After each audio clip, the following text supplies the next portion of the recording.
حجارة من طين مسومة عند ربك للمسرفين فأخرجنا من كان فيها من المؤمنين فما وجدنا فيها غير بيت من المسلمين وتركنا فيها آية للذين يخافون العذاب الأليم صدق الله العظيم سبحانك لا علم لنا إلا ما علمتنا إنك أنت العليم الحكيم رب اشرح لي صدري ويسر لي أمري واحلل عقدة من لساني يفقهوا قولي پناہ مانگتا ہوں میں اللہ تعالیٰ کی شیطان مردود سے. شروع کرتا ہوں میں اللہ کے نام سے جو بڑا مہربان بڑی رحمتوں والا ہے. کیا پہنچی ہے آپ تک ابراہیم علیہ السلام کے مہمانوں کی خبر جو عزت والے تھے. جب ابراہیم علیہ السلام کے پاس پہنچے تو انہوں نے سلام کیا. حضرت ابراہیم نے سلام کا جواب دیا اور دل میں یہ سوچا کہ یہ اجنبی لوگ ہیں جن کو ہم جانتے نہیں. پھر متوجہ ہوئے اپنے گھر والوں کی طرف. پس لے آئے ایک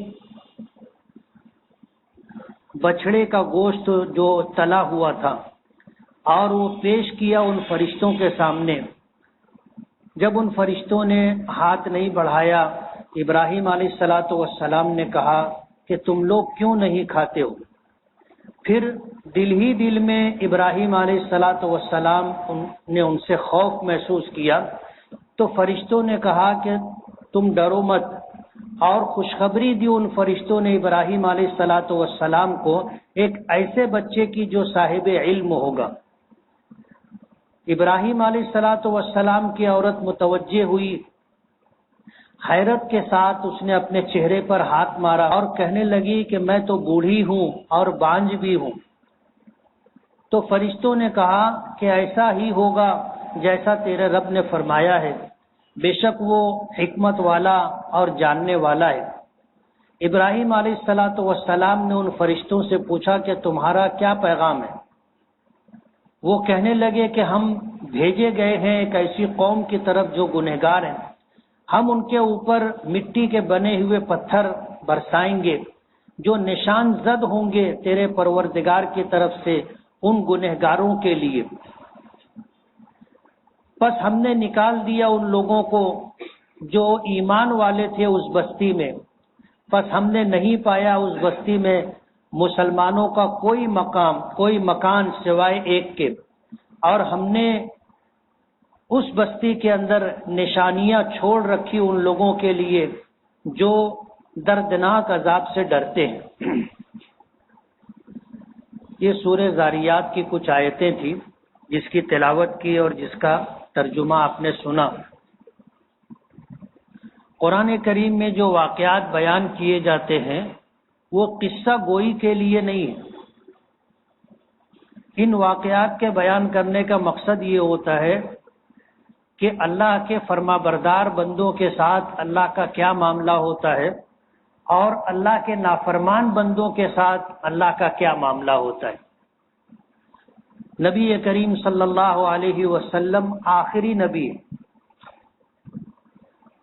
آپ نے دعا فرمائی تھی کہ میری امت پر ایسا عذاب نہ آئے جیسا عذاب پچھلی نبیوں کی امتوں پر آیا. جیسے حضرت ہود علیہ السلام پر ہوا کا عذاب آیا تھا. صالح علیہ السلام کی قوم پر فرشتوں کی طرف سے چیخ کا عذاب آیا تھا. نوح علیہ السلام کی قوم پر سیلاب کا عذاب آیا تھا. اس طرح موسیٰ علیہ السلام کی قوم بنی اسرائیل پر مختلف طریقوں کے عذاب آئے. نبی کریم صلی اللہ علیہ وسلم نے میدان مینا میں دعا مانگی تھی کہ میری امت پر ایسا کوئی عذاب نہ آئے جیسا عذاب پچھلی امتوں پر آیا تھا. دوسری دعا یہ مانگی تھی کہ ان پر کوئی ایسا ظالم بادشاہ مسلط نہ ہو جو انہیں صفحہ ہستی سے مٹا دے. تیسری دعا یہ مانگی تھی کہ میری امت میں اتحاد اور اتفاق باقی رہے۔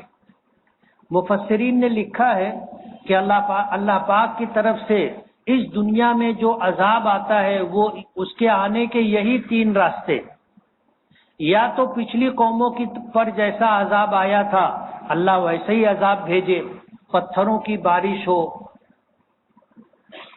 پانی کا عذاب آئے، سیلاب آئے جو صفحے ہستی سے مٹا دے، یا کوئی ظالم بادشاہ مسلط ہو جو ایسا سلوک کرے کہ کسی فرد کو بھی زندہ نہ چھوڑے، یا پھر تیسرا عذاب یہ ہوتا ہے کہ آپس میں آدمی لڑے اور کٹے۔ حضور نے یہ تینوں طرح کی دعائیں مانگی۔ مینا کے میدان میں دعا مانگی، دعا قبول نہیں ہوئی۔ میدان عرفات میں پہنچ کر کے دعا مانگی، اللہ نے دعا قبول نہیں کی۔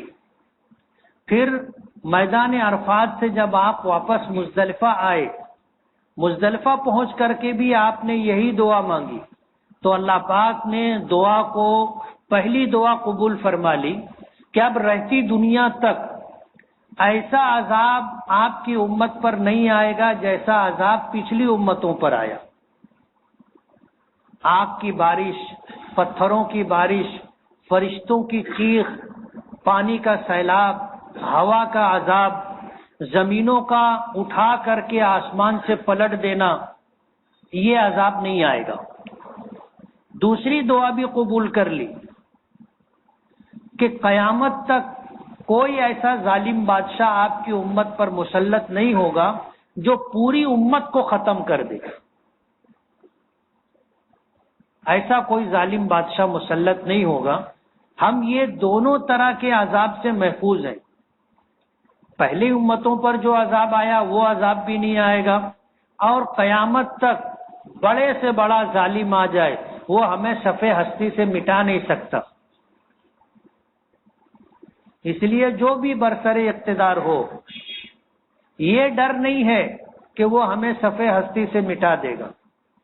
کچھ لوگوں کو گرفتار کیا جائے گا، کچھ لوگوں پر ظلم کی حد کر دی جائے گی، ہوگا، لیکن اتنا پاور اللہ کسی کو نہیں دے گا، چاہے وہ بادشاہ ہو، چاہے جمہوری حکومت میں وہ ملک کا صدر ہو یا پرائم منسٹر ہو یا چیف منسٹر ہو، کسی کو یہ اختیار اللہ پاک نہیں دے گا، یہ پاور نہیں دے گا کہ وہ ایمان والوں کو صفحے ہستی سے مٹا دے۔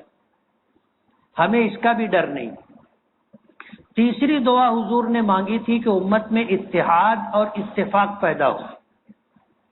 یہ دعا اس شرط کے ساتھ اللہ نے قبول کی کہ جب تک یہ دین پر رہیں گے، ان کے اپنے زندگی کے تمام تر معاملات آپ کی لائی ہوئی شریعت اور آپ کے لائے ہوئے دین کے مطابق انجام دیں گے تو ان میں اتحاد اور اتفاق رہے گا، اور اگر یہ دین پر نہیں ہوں گے تو ان میں اتحاد اور اتفاق نہیں رہے گا۔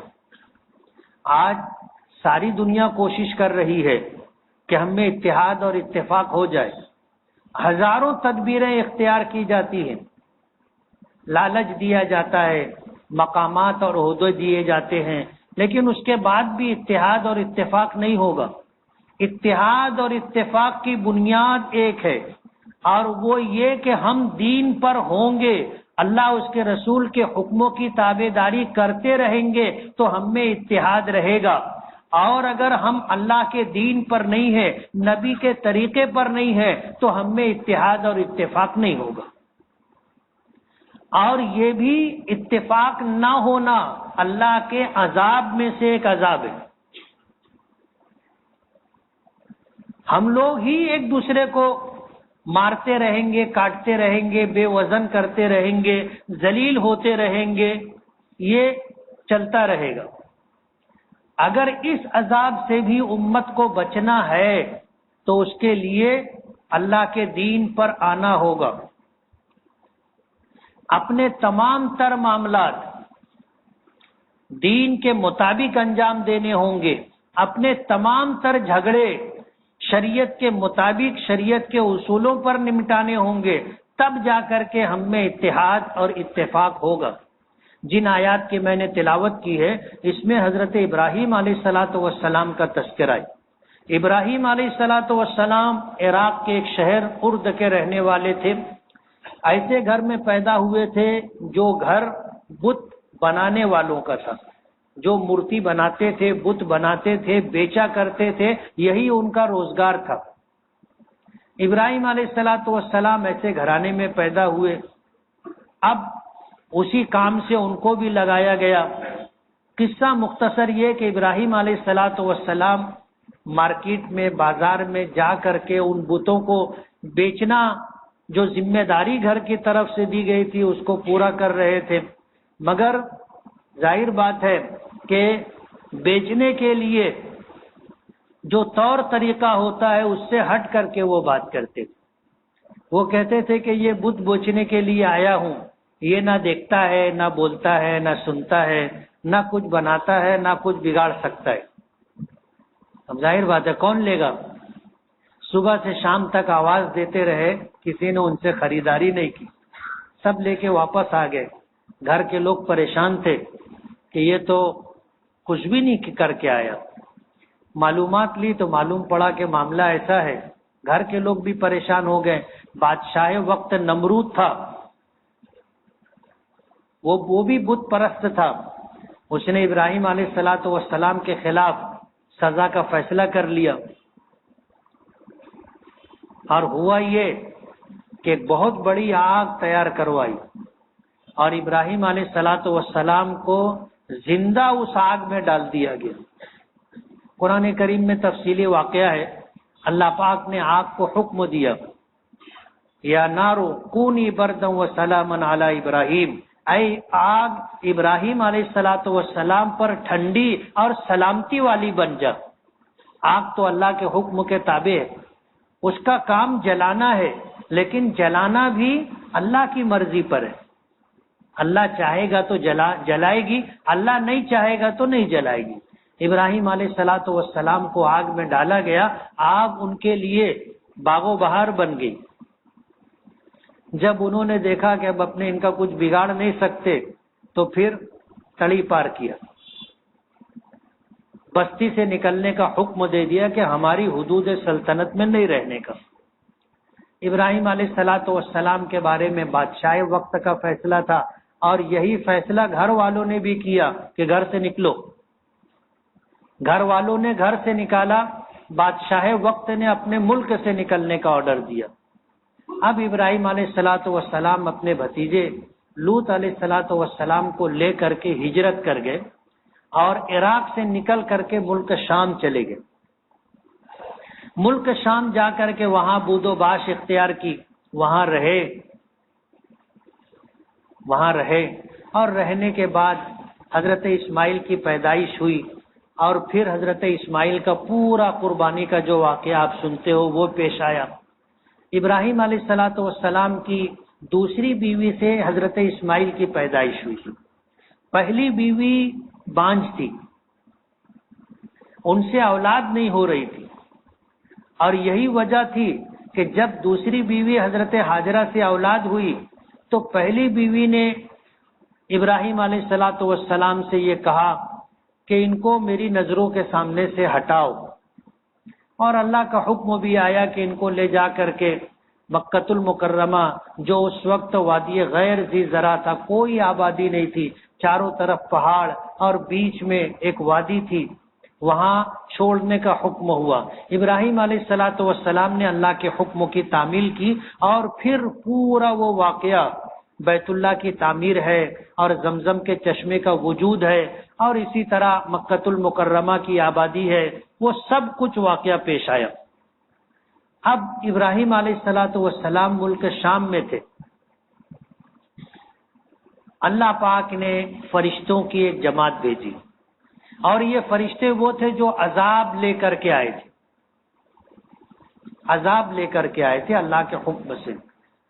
ابراہیم علیہ الصلوۃ والسلام نے جب ہجرت کی تھی تو ان کے ساتھ ان کے بھتیجے لوط علیہ الصلوۃ والسلام بھی تھے، اللہ نے انہیں بھی نبوت عطا کی تھی۔ یہ حضرت ابراہیم علیہ السلام کے سگے بھتیجے تھے۔ اب ظاہر بات ہے کہ جن بنیادوں پر حضرت ابراہیم کو نکالا گیا تھا وہی باتیں حضرت لوط علیہ السلام میں بھی تھی، تو انہوں نے بھی حضرت ابراہیم کے ساتھ عراق چھوڑ دیا، ملک شام چلے گئے۔ اور اللہ تعالیٰ نے جب ان کو نبوت عطا کی تو صدوم نامی ایک قبیلہ تھا، اس کی طرف لوط علیہ السلام کو بھیجا گیا تھا، اور یہ وہ بستی تھی جو بستی غیر فطری عمل کے گناہوں کا ارتکاب کرتی تھی، یعنی مرد اپنی شہوت مردوں سے پورا کیا کرتے تھے، جس کو عربی زبان میں لواطت کہتے۔ اللہ نے انسانوں کو پیدا کیا تو کچھ کو مرد بنایا، کچھ کو عورتیں بنائی، اور اللہ نے نکاح کا ایک سلسلہ شروع کیا جس سے بچوں کی پیدائش کا سلسلہ شروع ہوا۔ اب ظاہر بات ہے کہ مرد اپنی شہوت، اپنی خواہش، اپنی چاہت شریعت کے حکموں کے مطابق پوری کرے تو وہ ایک عورت سے نکاح کرے، مرد اپنی شہوت جائز طریقے سے عورتوں سے پوری کرے اور عورتیں اپنی خواہش جائز طریقے سے مرد سے پوری کرے۔ لوط علیہ السلام کی قوم ایسی تھی جس نے حد سے تجاوز کیا، اور یہ کہ روئے زمین پر ان سے پہلے کسی نے اس گناہ کا ارتکاب نہیں کیا تھا کہ مرد اپنی شہوت مرد سے پوری کرے۔ لوط علیہ السلام کی قوم نے یہ گناہ شروع کیا۔ قصہ مختصر یہ کہ ہزارہا بار سمجھانے کے بعد بھی قوم نے لوط علیہ السلام کی بات نہیں مانی۔ اتمام حجت ہو چکی، سمجھانے کی ساری حد پوری کر لی گئی، لیکن قوم نے مانا نہیں۔ لوط علیہ السلام نے ہر طریقے سے اپنی قوم کو سمجھانے کی کوشش کی کہ تم جو کام کر رہے ہو تم سے پہلے روئے زمین پر کسی نے یہ گناہ نہیں کیا، یہ میری بیٹیاں ہیں۔ نبی جو ہوتا ہے وہ پوری قوم کا ذمہ دار ہوتا ہے۔ انہوں نے یہ پیغام دیا کہ تم میری بیٹیوں سے نکاح کر لو اور جائز طریقے سے اپنی ضرورت پوری کرو، لیکن بستی والوں نے ماننے سے انکار کر دیا، اور لوط علیہ السلام کی بیوی بھی لوط علیہ السلام پر ایمان نہیں لائی تھی۔ وہ بستی کے مشرکین و کافرین کے ساتھ تھی۔ لوط علیہ السلام کی 2 بیٹیاں تھیں، گھر کے اور افراد ملا کر کے گھر میں تقریباً 13-14 لوگ تھے، لیکن ان 13-14 لوگوں میں لوط علیہ السلام کی بیوی نے ایمان قبول نہیں کیا تھا۔ اللہ پاک نے عذاب کا فیصلہ فرمایا، تو عذاب جب آنے والا تھا تو جتنے لوگوں نے لوط علیہ السلام پر ایمان لا کر کے اپنے آپ کو اللہ کا بندہ، تابع دار، اطاعت گزار بندہ بنایا تھا، ان کو حکم ہوا کہ ہر ایمان والا صبح ہونے سے پہلے بستی چھوڑ دے، گھر والوں کو لے کر کے بستی سے باہر چلا جائے۔ اللہ کے حکم کی تعمیل میں تمام لوگوں نے گھر چھوڑ دیا۔ ایک گھر بچا تھا، وہ حضرت لوط علیہ السلام کا تھا، جس میں 14 لوگ تھے، اور لوط علیہ السلام کی بیوی کو چھوڑ کر 13 لوگ تھے جو ایمان والے تھے۔ لوط علیہ السلام نے اللہ کے حکم سے جب بستی چھوڑی تو اللہ کا حکم یہ تھا کہ جو صاحب ایمان ہے وہ مڑ کر کے نہیں دیکھیں گے کہ بستی والوں کا کیا حال ہے، نکلیں گے تو بس نکل جائیں گے، واپس پلٹ کر کے نہیں دیکھیں گے۔ لوط علیہ السلام کی بیوی بھی لوط علیہ السلام کے ساتھ بستی چھوڑ کر کے نکلی تھی، لیکن اس کے اندر ماننے کا جذبہ نہیں تھا۔ وہ دل سے لوط علیہ السلام اور ان کے گھرانے کے ساتھ نہیں تھی، اس کی ساری ہمدردیاں اور اس کا عقیدہ بستی والوں کے ساتھ تھا۔ اللہ کا عذاب آیا تو فرشتے پہلے حضرت ابراہیم علیہ الصلوۃ والسلام کے پاس آئے. اسی بات کی خبر ہے.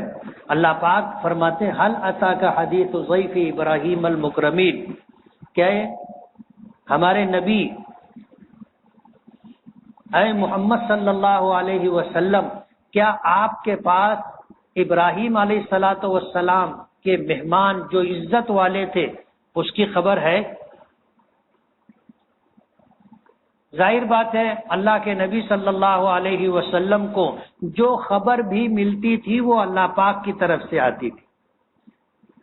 یہ واقعات بھی نبی کریم صلی اللہ علیہ وسلم کے دنیا میں تشریف لانے سے صدیوں پہلے کے واقعات تھے، اور کتابوں میں کہیں تحقیقی طور پر یقینی طور پر یہ واقعات موجود نہیں تھے. اب ظاہر بات ہے 100 200 500 سال پہلے کی خبر آج ہم اللہ کے نبی تک کیسے آتی؟ کوئی ذریعہ نہیں تھا سوائے ایک ذریعے کے، اور وہ وحی اللہ پاک کی طرف سے وہ خبر آتی تھی. ابراہیم نبی کریم صلی اللہ علیہ وسلم کو ابراہیم علیہ الصلوۃ والسلام کے اس واقعے کی خبر اللہ پاک نے دی تھی، ورنہ آپ کے پاس پہلے سے اس بات کی خبر نہیں تھی. اب جب یہ فرشتے ابراہیم علیہ الصلوۃ والسلام کے پاس آئے تو انہوں نے آ کر کے سلام کیا. ابراہیم علیہ الصلوۃ والسلام نے سلام کا جواب دیا. سلام اور سلام کا جواب یہ حضرت آدم علیہ الصلوۃ والسلام کے زمانے سے. اسی لیے نبی کریم صلی اللہ علیہ وسلم جب معراج پر تشریف لے گئے تو پہلے آسمان پر حضرت آدم علیہ الصلوۃ والسلام سے ملاقات ہوئی. جبرائیل نے نبی کریم صلی اللہ علیہ وسلم سے کہا کہ آپ سلام کریں، یہ آپ کے باپ، آپ کے جد امجد حضرت آدم علیہ الصلوۃ والسلام. حضور نے جا کر کے سلام کیا تو حضرت آدم علیہ الصلوۃ والسلام نے جواب دیا تھا کہ وعلیکم السلام ورحمۃ اللہ وبرکاتہ یا بنی، اے میرے بیٹے تجھ پر بھی سلامتی ہو، اللہ کی رحمتیں اور برکتیں. جب یہ فرشتے آئے تو انہوں نے آ کر حضرت ابراہیم کے گھر پہنچے، سلام کیا. مہمان آئے تھے، ابراہیم علیہ الصلوۃ والسلام نے سلام کا جواب دیا، گھر میں لا کر کے بٹھایا. ظاہر بات ہے یہ ہماری تہذیب ہے، ہماری شریعت کا حکم ہے کہ جو صاحب ایمان ہوگا وہ مہمان کی عزت اور اس کا اکرام کرے. حضور نے فرمایا من کان یؤمن باللہ والیوم الآخر فلیکرم ضیفہ، جو اللہ پر اور آخرت کے دن پر ایمان رکھتا ہو اسے چاہیے کہ مہمان کی عزت کرے، جو بھی اپنی حیثیت ہے. اگر پانی پلا سکتے ہوں تو پانی پلا دے، چنا گڑ کھلا سکتے ہوں تو وہ پیش کر دے، چائے پلا سکتے ہوں چائے پلائے، کھانا کھلانے کی حیثیت ہو کھانا کھلائے. جس آدمی کی جیسی حیثیت ہو آنے والے مہمانوں کے ساتھ ویسا سلوک کرنا چاہیے. یہ ہماری تہذیب ہے اور ہماری شریعت کا حکم ہے.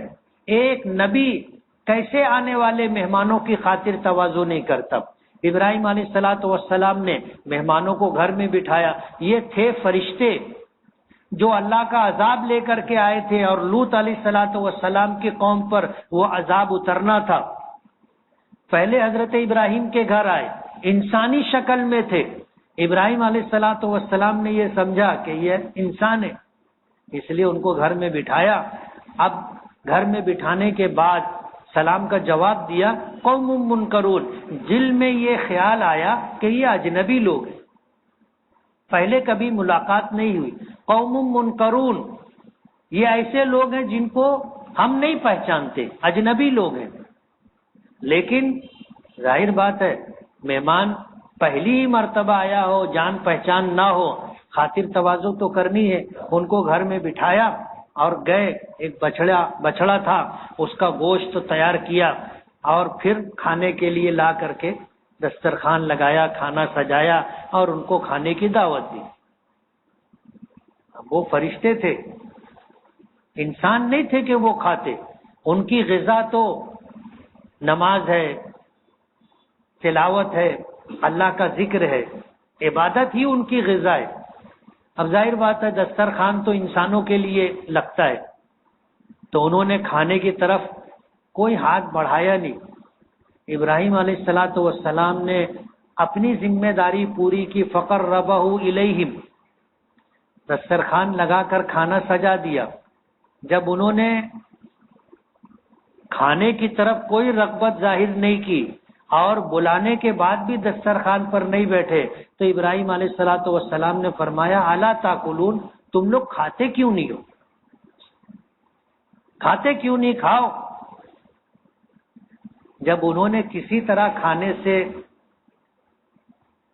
تعلق ظاہر نہیں کیا، فاوجس منہم خیفہ، ابراہیم علیہ السلام کے دل میں فطری طور پر ڈر آیا کہ یہ کون لوگ ہیں، کوئی جان پہچان نہیں، آ گئے، اب میں کھانے کے لیے بلا رہا ہوں تو کھانا بھی نہیں کھا رہے ہیں، شاید ان کی نیت اچھی نہیں، نیک ارادے سے نہیں آئے۔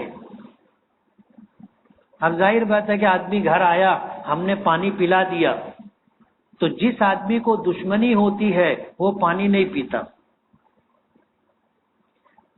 اور اگر پانی پی لیا تو دشمنی ختم۔ اب جب نہ وہ پانی پی رہے نہ کھانا کھا رہے، تو ابراہیم علیہ السلام کے دل میں فطری طور پر ڈر آیا کہ شاید یہ میرے پاس اچھے ارادے سے نہیں آئے، ڈر گئے۔ فرشتوں نے کہا قالوا لا تخف، فرشتوں نے کہا کہ ڈرو مت، ہم فرشتے ہیں، ہماری غذا یہ نہیں ہے جو آپ دسترخوان بچھا کر کے آپ نے پیش کیے، ہماری غذا تو اللہ کا ذکر ہے، اللہ کی عبادت ہے۔ اور اسی کے ساتھ وبشروہ بغلام علیم، ان فرشتوں نے ابراہیم علیہ السلام کو ایک بیٹے کی خوشخبری دی کہ اللہ آپ کو ایک بیٹا عطا کرے گا جو صاحب علم ہوگا۔ ابراہیم علیہ السلام کی پہلی بیوی ساتھ میں تھی، حضرت سارہ رضی اللہ تعالی عنہ۔ جب انہوں نے سنا تو بوڑھی ہو چکی تھی، وہ عمر کے اس حصے میں پہنچ چکی تھی جب اولاد نہیں ہوتی۔ فطری طور پر انسانوں میں اللہ نے یہ نظام رکھا ہے۔ جب اس نے سنا تو وہ حیرت میں پڑ گئی۔ فَأَقْبَلَتِ امْرَأَتُهُ فِي سَرَّةٍ فَسَكَّتْ وَجْهَهَا، ابراہیم علیہ السلام کی بیوی سامنے آئی اور حیرت کے ساتھ اس نے اپنے چہرے پر، اپنے ماتھے پر ہاتھ رکھا۔ ہم لوگ کہتے ہیں نا جب کبھی حیرت کا اظہار کرنا ہو تو ہم بھی ایسے کرتے ہیں کہ ارے یہ کیا بات ہے۔ فسکت وجہا، اس نے اپنے چہرے کے اوپر ہاتھ رکھا۔ وقالت، اور اس نے کہا عجوز عقیم، میں بوڑھی ہو چکی ہوں، عقیم میں بانجھ بھی ہوں، جب اولاد ہو سکتی تھی جوانی میں بھی مجھ کو اولاد نہیں ہوئی، میں بانجھ ہوں، اور اب تو میں بوڑھی بھی ہو چکی ہوں، تو کیا کسی بانجھ اور بوڑھی عورت کو اولاد ہوگی؟ اس نے حیرت کے ساتھ یہ بات کی۔ ظاہر بات ہے کوئی بھی ہوتا ان کی جگہ وہ بھی یہی کہتا کہ جب اولاد ہونے کی عمر تھی تو اولاد نہیں ہوئی، میں بانجھ تھی، اور اب تو مزید یہ کہ میں بوڑھی ہو چکی ہوں۔ ایسے بھی جن کے یہاں اولاد ہوتی ہے جب عمر کا ایک حصہ گزر جاتا ہے تو اولاد ہونے کا سلسلہ ختم ہو جاتا ہے، تو میں بانجھ بھی ہوں، بوڑھی بھی ہوں، اولاد کیسے ہوگی؟ اس نے حیرت کا اظہار کیا تو فرشتوں نے کہا قالو، فرشتوں نے کہا کذالک قال ربک، جیسا ہم کہہ رہے ہیں ایسا ہی تیرے پروردگار نے ہمیں بتایا ہے، ہم تو پیغام پہنچانے والے ہیں، کرنے والی ذات اللہ کی ہے، اللہ کا فیصلہ ہے، اللہ نے ہمیں یہ بشارت دینے کے لیے پابند کیا ہے، ہم تو اللہ کی بات تم تک پہنچا رہے ہیں، اللہ کا فیصلہ ہے کہ تمہیں اولاد ہوگی، انہ هو الحکیم العلیم، اللہ ہی حکمت والا اور جاننے والا ہے۔ اب جب یہ بات ہو گئی اس کے بعد اب ابراہیم علیہ السلام نے سمجھ لیا کہ یہ تو فرشتے ہیں. ان سے پوچھا فما خطبکم ایھا المرسلون، اے بھیجے ہوئے لوگ، اے فرشتوں، تمہارے آنے کا مقصد کیا ہے، کیوں آئے ہو؟ تو انہوں نے کہا انا ارسلنا الی قوم مجرمین، کہ ہم ایک گنہگار قوم کی طرف اللہ کا عذاب دے کر کے بھیجے گئے، اور وہ قوم لوط علیہ السلام کی قوم. ہم ان کے اوپر آسمان سے پتھروں کی بارش کریں گے، پتھروں کی بارش، اور یہ پتھر جو ہوں گے وہ سخت مٹی کے ہوں گے. اللہ کی شان ہے، پتھر بھی ہوتا ہے، مٹی بھی ہوتی ہے. اللہ مٹی میں پتھر جیسی سختی پیدا کر دے تو اللہ کے لیے مشکل نہیں ہے. لنرسل علیہم حجارۃ من طین، ہم ان پر مٹی کے پتھر برسے، مسومۃ عند ربک، ہر پتھر نشان زد ہوگا کہ یہ پتھر کس کو لگے گا، اس کے اوپر نام لکھا ہوگا. للمسرفین، ان لوگوں کے لیے جو حد سے آگے بڑھ گئے، گناہ میں حد سے آگے بڑھ گئے، ان کے لیے ہوگا. اللہ کا عذاب آیا. عذاب آنے سے پہلے اللہ پاک کی طرف سے حکم آیا فَأَخْرَجْنَا مَنْ كَانَ فِيهَا مِنَ الْمُؤْمِنِينَ، کہ ہم نے ان لوگوں کو جن کو ایمان کی دولت عطا کی تھی ان کو بستی سے ہم نے باہر نکال دیا. فَمَا وَجَدْنَا فِيهَا غَيْرَ بَيْتٍ مِّنَ الْمُسْلِمِينَ، ہم نے ان میں ایک بھی گھر مسلمانوں کا نہیں پایا سوائے لوط علیہ السلام کے گھر کے.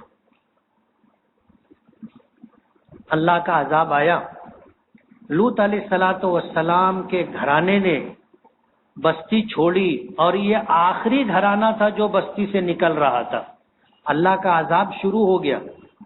حکم یہ تھا کہ آپ کے گھرانے کے جتنے لوگ ہیں ماننے والے، ان کو حکم دے دو کہ وہ پلٹ کر کے پیچھے نہیں دیکھیں گے. اب ظاہر بات ہے بیوی ماننے والی نہیں تھی. جب عذاب آیا تو بستی میں سے چیخ و پکار کی آواز شروع ہوئی. اب ظاہر بات ہے کسی زندہ آدمی کو آ کر کے ایک بڑا پتھر لگے تو فطری طور پر وہ چیخے گا، چلائے گا. اب یہ آواز چیخ و پکار کی جو آئی تو ایمان والوں کو منع کر دیا گیا تھا کہ پلٹ کر کے مت دیکھنا. تو کسی ایمان والے نے پلٹ کر کے نہیں دیکھا. لوط علیہ السلام کی بیوی نے مانا نہیں تھا، ایمان نہیں لائی تھی. اس نے پلٹ کر کے دیکھا، جیسے ہی پلٹ کر کے دیکھا اس کو بھی ایک بڑا پتھر آ کر کے لگا. بلکہ روایتوں میں آتا ہے کہ اس بستی میں سے ایک شخص ایسا بھی تھا جو حج یا عمرے کے لیے مکہ مکرمہ پہنچا تھا. اللہ کا عذاب آیا تو جب تک وہ حدود حرم میں رہا اس پر عذاب نہیں آیا. جیسے ہی حدود حرم سے باہر نکلا اس کے اوپر بھی پتھروں کی بارش ہوئی، وہ وہیں مر گیا.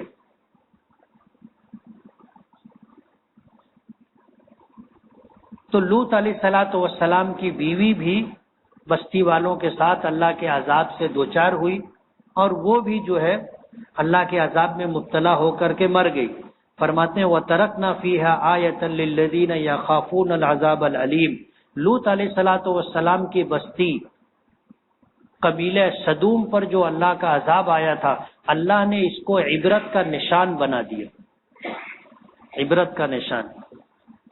یہ جو عذاب آیا تھا کئی طرح کا تھا. حدیث پاک میں جو تفصیل ملتی ہے کہ جبرائیل نے آ کر کے پہلے انتہائی خوفناک اور بھیانک آواز دی تھی جس کی وجہ سے لوگوں کے دل پھٹ گئے تھے، اور پھر بستی کو اپنے پر اٹھا کر آسمان تک لے گئے کہ فرشتے جو آسمان پر ہیں انہوں نے ان کے چیخنے چلانے کی آواز سنی. پھر اس کے بعد بستی کو الٹ دیا گیا اور بستی زمین پر آ کر کے گری. پھر ان کے اوپر پتھروں کی بارش ہوئی. پتھروں کی بارش ہوئی. اللہ نے اس کو عبرت کا نشان بنا دیا. آج ملک شام میں یہ جگہ ہے جہاں پر بحر میت ہے، ڈیڈ سی. جب اللہ نے اس پورے علاقے کو اٹھایا اور پلٹ دیا، پتھروں کی بارش ہوئی، تو اس جگہ ایک جھیل ہے جو پانی سے بھری ہوئی ہے. آج پوری دنیا حیران اور پریشان ہے کہ اس جھیل میں پانی آتا کہاں سے. چاروں طرف کہیں کسی دریا، ندی، سمندر سے اس کا رابطہ نہیں، لیکن پانی ہے اور ایک دم فل پانی، ڈیڈ سی. اور پانی ایسا ہے کہ اس میں کوئی جاندار مخلوق نہیں. پانی میں مچھلی ہوتی ہے، ہزاروں طرح کے جانور ہوتے ہیں، لیکن اس جھیل میں ایک بھی جاندار مخلوق نہیں. اور وہ پانی جاندار کو قبول بھی نہیں کرتا. اب پانی میں آدمی جائے اور تیرنے کا ڈھنگ نہ ہو تو ڈوب جائے گا، لیکن وہ پانی ایسا ہے کہ وہ قبول ہی نہیں کرتا، قبول ہی نہیں کرتا. میں گیا ہوں وہاں اور میرے ساتھ پورا ٹور تھا. ہم لوگ گئے اور باقاعدہ ہمارے ساتھ جو لوگ تھے وہ پانی کے اندر گئے لیکن ڈوبے نہیں. اندر جہاں تک چلے جاؤ پانی اندر لیتا ہی نہیں ہے، ہر جاندار چیز کو پھینک دیتا ہے. یہ آنکھوں دیکھا حال ہے جو میں آپ کو بتا رہا ہوں.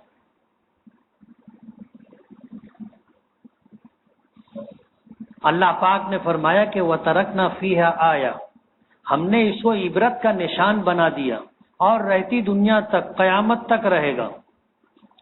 اور اس سے عبرت وہ حاصل کریں گے یخافون العذاب العلیم، وہ لوگ جو اللہ کے دردناک عذاب سے ڈرتے ہیں. جو ایمان والا ہوگا وہ ڈرے گا، جن کو ایمان نہیں ہے ان کو کوئی خوف بھی نہیں.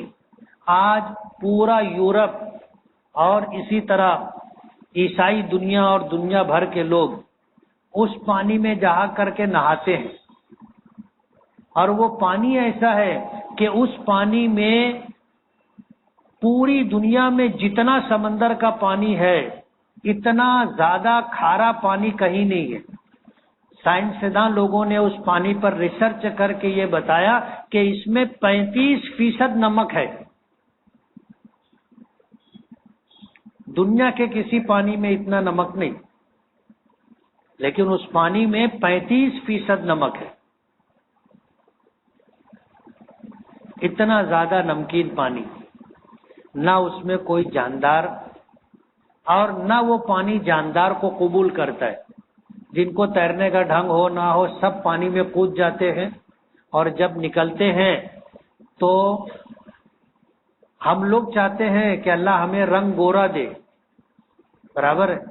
اور جن کو اللہ نے گورا رنگ دیا ہے وہ چاہتے ہیں کہ ان کا گورا رنگ تھوڑا سا ملاحت آمیز ہو جائے، سانولا ہو جائے.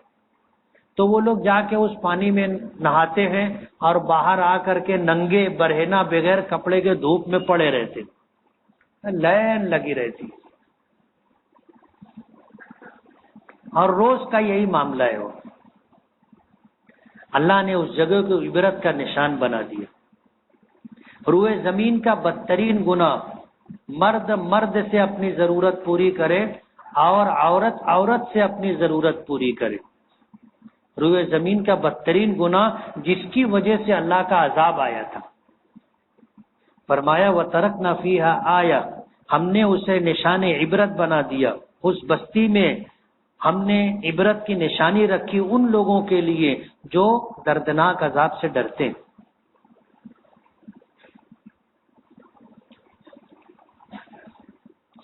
شادی کس عمر میں اور کیسی لڑکی سے کرنا چاہیے؟ کیسی تو تجھ کو معلوم ہے. شریعت نے اس میں رہنمائی کی ہے.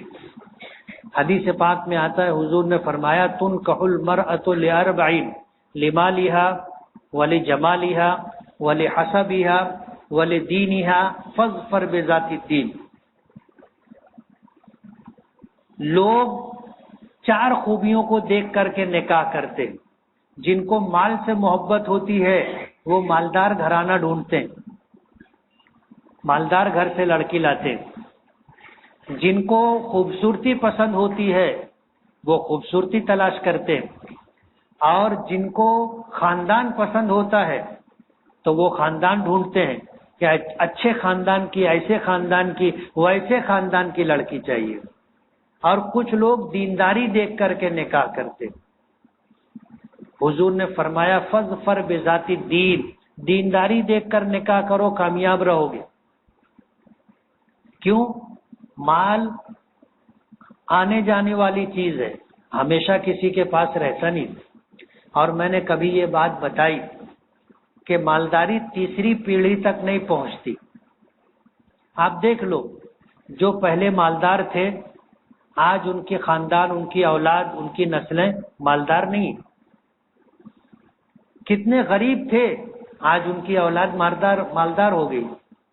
تو مال ہمیشہ رہے گا ایسا نہیں ہے، وہ تو نصیب کی بات ہے، اللہ نے جس کے لیے جو لکھ دیا. اسی طرح خوبصورتی ہمیشہ نہیں رہتی، یہ بھی ختم ہو جانے والی چیز ہے. اسی طرح خاندان بھی کوئی فخر کرنے کی چیز نہیں ہے. فخر کرنے کی چیز تقوی اور پرہیزگاری ہے. فرمایا دینداری دیکھ کر نکاح کرو، کامیاب رہو گے. نکاح کے لیے ہمارے یہاں عمر کا تعین نہیں ہے.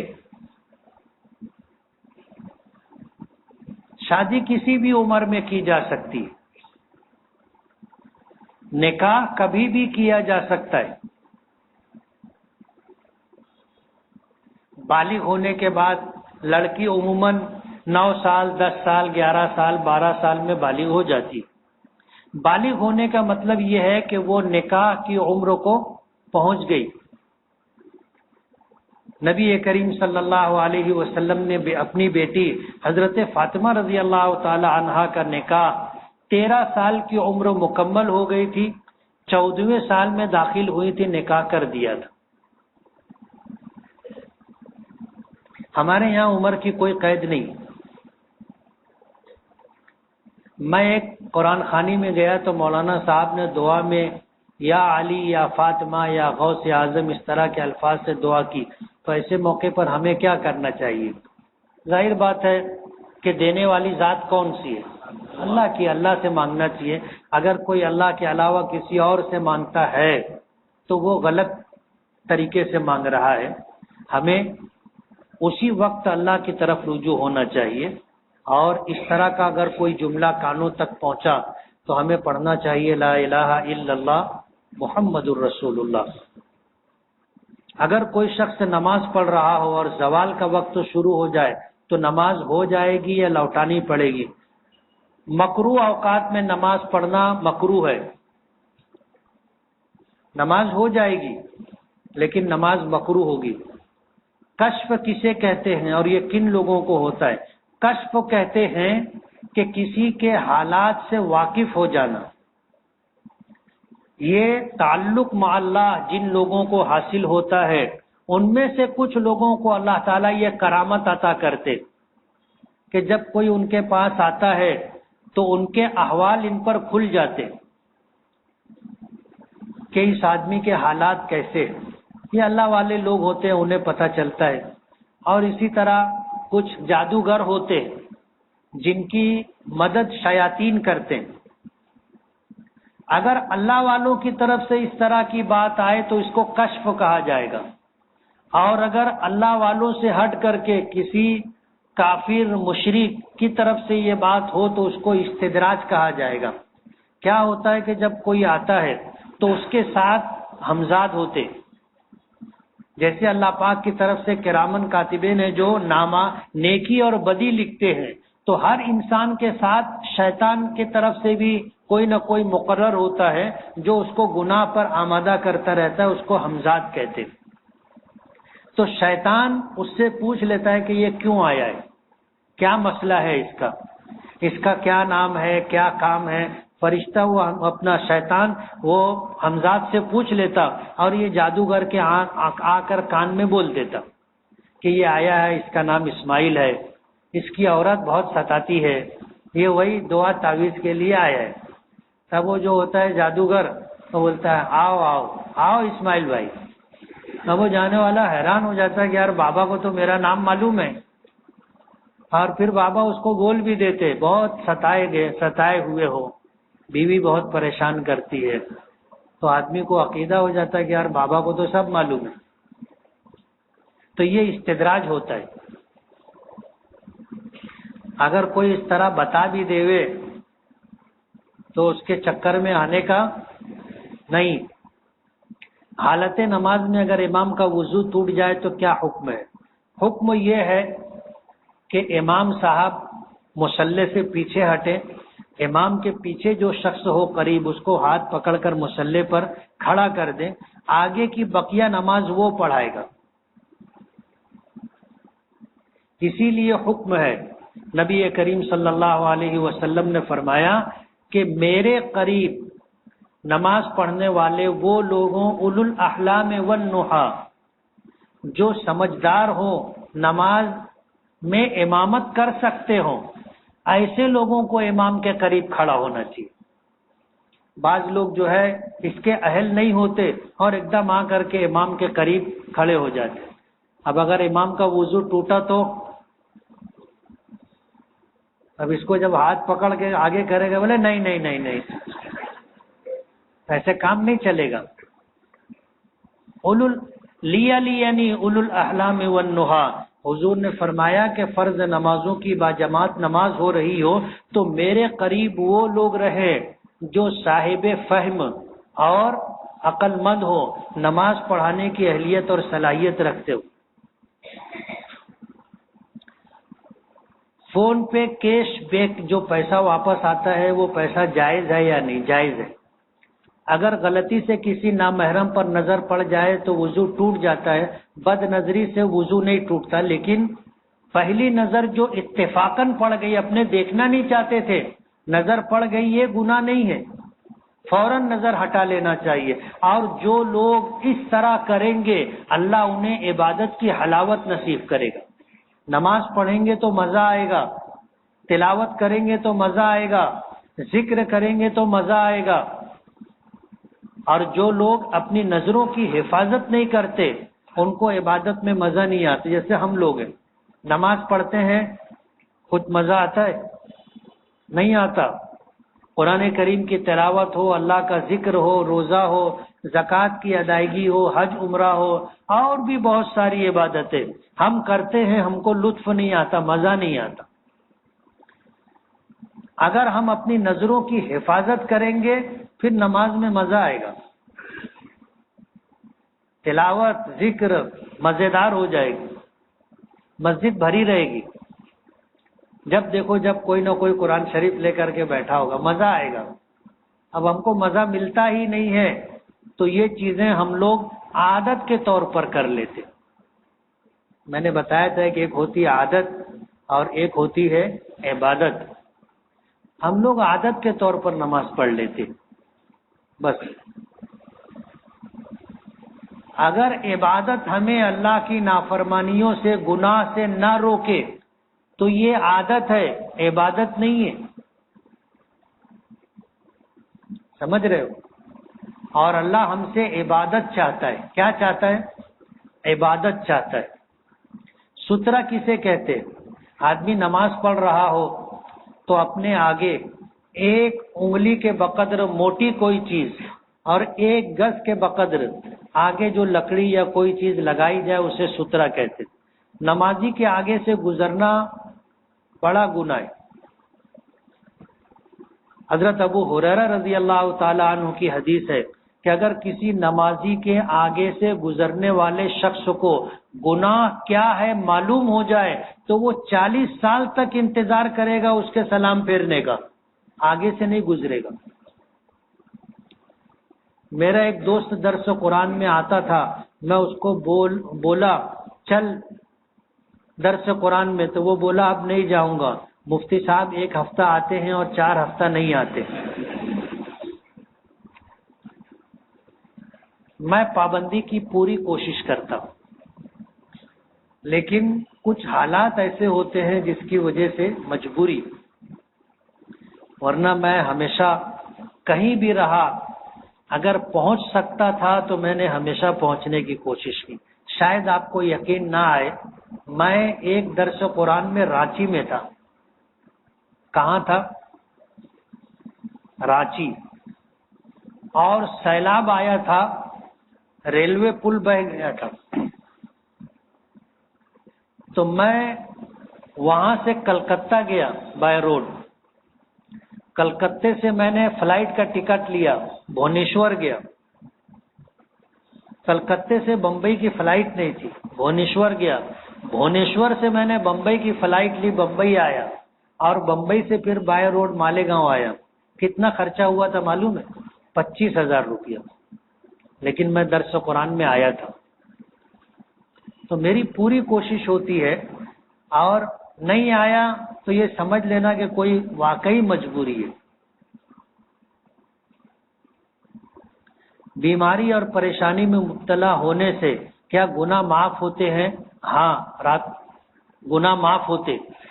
اللہ پاک کی طرف سے جو بیماری، پریشانی، مصیبت، حالات آتے ہیں وہ گناہوں کی معافی کا ذریعہ ہوتے، حتیٰ کہ اگر کسی صاحب ایمان کو کانٹا بھی چوبے تو وہ بھی اس کے گناہوں کے معافی کا ذریعہ ہوتا ہے۔ رات میں جھاڑو لگانا کیسا ہے؟ لگا سکتے۔ پہلے گھر میں روشنی نہیں ہوتی تھی، اندھیرا رہتا تھا، تو بڑے لوگوں نے منع کیا جھاڑو مت دینا رات میں۔ کیوں؟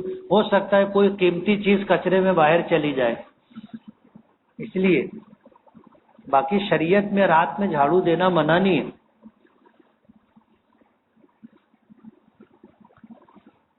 خواب میں مسواک کرنا اچھی علامت ہے، اچھی تعبیر ہے۔ پچھلے گناہ کے خیالات آتے ہیں، توبہ کے بعد بھی آئیں گے۔ شیطان کا یہی کام ہے کہ جو گناہ ہم نے چھوڑ دیا وہ پھر واپس لے جانے کی کوشش کرے گا۔ ہمیں بچنا ہے۔ سورہ یاسین کی کیا فضیلت ہے؟ سورہ یاسین قرآن کریم کا دل ہے۔ حدیث پاک میں اس کی بڑی فضیلت ہے۔ کام نہ بنتا ہو تو سورہ یاسین کی تلاوت کرے۔ اگر کسی جانکنی کی کیفیت میں کوئی شخص مبتلا ہو تو سورہ یاسین کی تلاوت کرے۔ روزانہ سورہ یاسین پڑھنا چاہیے۔ 5 رکوع ہے، 10 منٹ بھی نہیں لگتا۔ جو لوگ روانی کے ساتھ قرآن کریم پڑھتے 5 منٹ میں سورہ یاسین پڑھ لیتے ہیں۔ حفظ قرآن کمزور ہے، حافظہ کس طرح پختہ رہے، یاد رہے، حفظ قرآن باقی رہے، بہت دشواری ہے۔ آدمی کو گناہ چھوڑ دینا چاہیے۔ گناہوں سے حافظہ کمزور ہو جاتا ہے۔ گناہ چھوڑ دو گے انشاءاللہ حافظہ مضبوط ہو جائے گا۔ جمعیت علماء ہند دیگر معاملات میں اتنی فعال اور متحرک ہے، کہیں فساد ہو، سیلاب آئے تو اپنوں اور پرایوں غیروں میں ریلیف تقسیم کرتے ہیں، تو مولانا کلیم صدیقی کے معاملے میں اتنی خاموش کیوں؟ خاموش نہیں ہے۔ سب سے پہلے مالیگاؤں میں اس واقعے کی مذمت جمعیت علماء نے کی، آپ نے اخبارات میں پڑھا ہوگا۔ اور یہ 15 دن کا میرا جو سفر تھا یہ اسی پس منظر میں تھا۔ میں دلی میں تھا، مولانا ارشد مدنی صاحب نے بلایا تھا۔ مولانا کلیم صدیقی سے پہلے کئی لوگوں کو گرفتار کیا جا چکا ہے۔ یو پی الیکشن کی وجہ سے بہت سارے لوگ ٹارگٹ ہیں۔ مولانا کلیم صدیقی صاحب مشہور آدمی تھے، اس لیے جو ان کو جانتے تھے اس لیے یہ بات چل رہی ہے۔ کل جمعیت علماء بھی جو ہے شہیدوں کی یادگار پر جمعہ کی نماز کے بعد 3 بجے سے 5 بجے تک دھرنا دے گی۔ کون کون آئے گا؟ آپ سب لوگ آئیے۔ یہ جمہوری ملک ہے، اپنا احتجاج درج کرانا ہے، لیکن اصل لڑائی جمعیت علماء کورٹ میں لڑ رہی ہے۔ پورے ہندوستان کی کوئی تنظیم، کوئی سیاسی جماعت مقدمہ نہیں لڑتی سوائے جمعیت علماء کے۔ کورٹ میں ان کا مقدمہ جمعیت علماء لڑ رہی ہے۔ اس لیے آپ دعا کریں کہ اللہ جو ہے جمعیت علماء کو کامیابی عطا فرمائے۔ تو کل 3 بجے سے 5 بجے آپ کو شہیدوں کی یادگار ATT کے پاس آنا ہے، بڑی تعداد میں آئیے، اور ایک عالم کی مدد ہو رہی ہے، جمہوری ملک میں احتجاج ضروری ہے، اس لیے ہم بھی آئیں، اپنے دوست و احباب کو بھی لے کر کے آئیں۔ سورۃ تغابن کی کیا فضیلت ہے؟ سورۃ تغابن 41 مرتبہ پڑھنا بڑی سے بڑی بیماری سے صحت کا سبب ہے۔ بڑے سے بڑا مسئلہ جو اٹکا ہوا ہو، حل نہ ہوتا ہو، سورۃ تغابن 41 بار پڑھے، انشاءاللہ مسئلہ حل ہو جائے گا۔ کیا کسی کے جنم دن پر، برتھ ڈے پر کیا کیک کھانا کیسا ہے؟ جائز ہے، کھا سکتے ہیں، مگر یہ طریقہ غلط ہے۔ اب لوگ خوشی مناتے ہیں، حالانکہ یہ افسوس کا مقام ہے کہ اللہ نے جو عمر دی تھی اس میں 1 سال اور کم ہو گیا۔ اب یہ خوشی کا مقام تھوڑی ہے، رونے کا مقام ہے۔ حضرت سلمان فارسی کی عمر کتنی تھی؟ کتابوں میں آتا ہے 250 سال تھی۔ مسلسل کئی ہفتوں سے جمعہ کے دن جمعہ کی نماز میں بہت سارے احباب چھوٹے چھوٹے بچوں کو لے کر آتے ہیں، جس کی وجہ سے لوگوں کی نماز خراب ہوتی ہے، پیشاب پخانہ بھی کر دیتے ہیں۔ حدیث پاک میں آتا ہے کہ اپنی مسجدوں کو بچوں سے اور پاگل لوگوں سے بچا کے رکھیں۔ اتنا چھوٹے بچے جن کو مسجد کا کیا احترام ہے نہیں معلوم، اتنے چھوٹے بچوں کو نہیں لانا چاہیے۔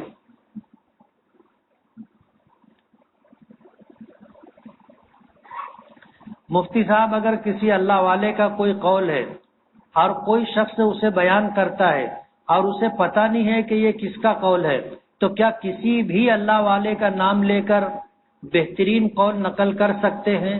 نہیں، اس کی اجازت نہیں۔ آپ کو اگر اچھی بات آپ بتاؤ، اچھی بات بتاؤ، اور ضروری تھوڑی ہے کہ نام بتایا جائے۔ آپ کہہ سکتے ہو کہ کسی اللہ والے کی بات ہے۔ حدیث پاک میں آتا ہے، نبی کریم صلی اللہ علیہ وسلم نے فرمایا کہ کوئی ایسی بات جو میں نے نہ کہی ہو، اگر کوئی میری طرف منسوب کرتا ہے کہ یہ بات حضور نے فرمائی ہے، تو وہ اپنا ٹھکانہ جہنم میں بنا لے۔ انسٹاگرام اور واٹس ایپ وغیرہ پر کسی بھی اللہ والے کے نام سے قول آتے ہیں تو وہ معتبر نہیں ہوتے، تو کیا انہیں نقل کر سکتے ہیں؟ قول نقل کر سکتے ہیں، اور اگر اپنے کو تحقیق نہیں ہے کہ یہ کس کی بات ہے تو کسی کا نام نہیں دے سکتے۔ بہت سارے سنجیدہ مسائل، پیچیدہ مسائل ہیں جنہیں درس میں دریافت کرنے سے قاصر ہوں۔ آپ سے گزارش ہے آپ کوئی وقت خاصگی دیں پرائیویٹ، تاکہ میں معلوم کر سکوں۔ ملیں گے انشاءاللہ۔ میں اور میرے والد گھر کے تمام افراد مسلک دیوبند کے ماننے والے ہیں، لیکن میری دادی کے گھر والے یعنی میرے والد کی والدہ بریلوی مسلک کے ماننے والی ہیں، جن کی وجہ سے کئی مرتبہ تنازع ہوتا ہے، یہاں تک کہ دادی کہتی ہے کہ تمہارا ہمارا کوئی رشتہ نہیں، مگر اس کے باوجود میرے والد دادی سے ملنے جاتے ہیں۔ اس کا کیا حل ہوگا؟ ملنے جاتے رہنا چاہیے۔ شریعت نے مسلکی اختلاف تو جانے دو، اگر ایمان اور کفر کی بھی بات ہے تو بھی اپنے ماں باپ، اپنے خاندان کے بڑوں کے ساتھ حسن سلوک کرنا چاہیے، ملاقات کرنا چاہیے، اور ان کی جو مدد ہو سکتی ہے وہ مدد کرنی چاہیے۔ ایک مدرسے کی درخواست ہے، مسجد و مدرسہ محمد صلی اللہ علیہ وسلم، جعفر نگر، پہلے منزلے کے ادھورے کام کو مکمل کرنا ہے، کھڑکی دروازہ پلاسٹر کا کام باقی ہے، کام کی تکمیل کے لیے خطیر رقم درکار ہے۔ آپ سبھی حضرات سے گزارش ہے کہ مسجد کے تعمیری کام میں بڑھ چڑھ کر کے تعاون فرمائیں اور عند اللہ ماجور ہوں۔ مسجد کی طرف سے رضاکار حضرات چندے کے لیے آئے ہوئے ہیں، آپ سبھی حضرات جو جس سے تعاون ہو سکے وہ تعاون کریں۔ بسم اللہ الرحمن الرحیم، الحمدللہ رب العالمین۔